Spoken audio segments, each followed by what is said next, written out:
Boom! Bang, bang. What's up with you guys? GTA Flu 619 here. Another conversation I want to have for you guys is probably a conversation everybody wants to have with everybody. What the is Forza Motorsport? I mean, I understand it's a realistic driving simulator, but does that mean it's a game? Does that mean it's any fun? Does that mean it's worth buying, playing, or even renting or borrowing? Does that mean that it's even worth your time? And my answer is no.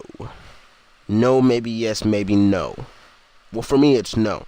Because the first thing about it is, yeah, it's realistic. Yeah, the tires have friction when you press the gas. Down the bottom right-hand corner, you can see the red is how hard you press the brakes. The blue is how hard you press the gas. And then you got the heat on your tires. And that right here is me rewinding. So, yeah, it has a couple things to do with a couple things. The car customization is, it gets pretty in-depth, even though it sucks a little bit. And then all the cars are as realistically detailed as possible. So they made them exactly how their real-life counterpart looks. But the way I feel about it, partially because maybe I just suck, but this game is not fun. It's just not fun. The cars go fast. Okay, everyone's crashing. There I get spun out, so I have to rewind, because if you get spun out, and you will just never catch up. You will finish the race and fucking damn near the last place if you're not doing as good as you possibly could. I mean, it's realistic, but it's just not really fun. But then again, I can't say I haven't always been the one for racing games, because Need for Speed Most Wanted, I played that so much when it first came out on PlayStation 2. Need for Speed 2 Hot Pursuit, I played a lot of that. I played Grid. Grid was a little too realistic for me too, but then again, I only played a little bit of it. I played Grid, I played Dirt, I played Flat Out, I played Burnout, I played pretty much anything worth even mentioning. But this game right here is just not really fun. It's not really fun at all. It's a full price $65 game, and it demands all of your time. It has online, so you can play online with another 12 players. But if you're not good, then you will finish last every time, because there's no rewind function online. And if you spin out, you're just going to spin out, and everyone's going to keep going. Then you're going to have to unspin out. Like right here, I'm trying to unspin out. And look how I just keep spinning, and then someone hits me. And then I try to go some more, and then it's just ridiculous.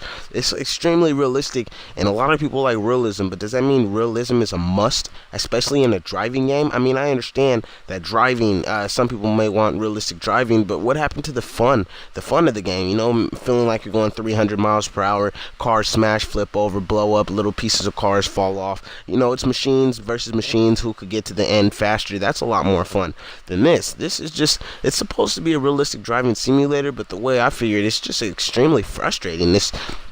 I mean, playing any game on hard mode will still be a lot of fun, even if you suck at it. Even if you suck at it, it'll probably be less fun, but it'll still be a lot of fun and satisfying. Playing this game, it's just not fun or satisfying. Even if I finish in first place, I'll feel like, okay.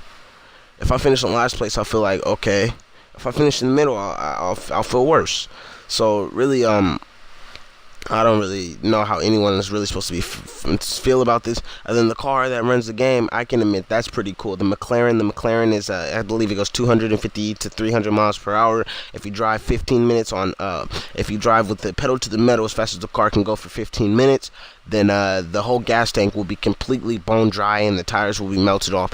The seat is actually in the middle of the car, so there's no passenger or anything. The seat is in the middle. I guess it's specifically made for racing, or just some sort of extremely expensive, just unnecessary luxury vehicle. But it's a really, really cool car. The orange car on the cover of the game, whenever you see that, whatever the case.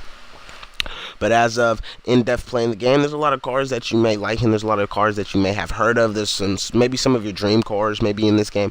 But when you play as those cars, it just seems that everything is just freaking hard. It's just and it's not even the case of it being hard, because I've played this game for about 9 hours now. I've won some races. I won a lot of races. I lost a couple races. It's like, if I really actually try as hard as I can, then I can pass it, no problem.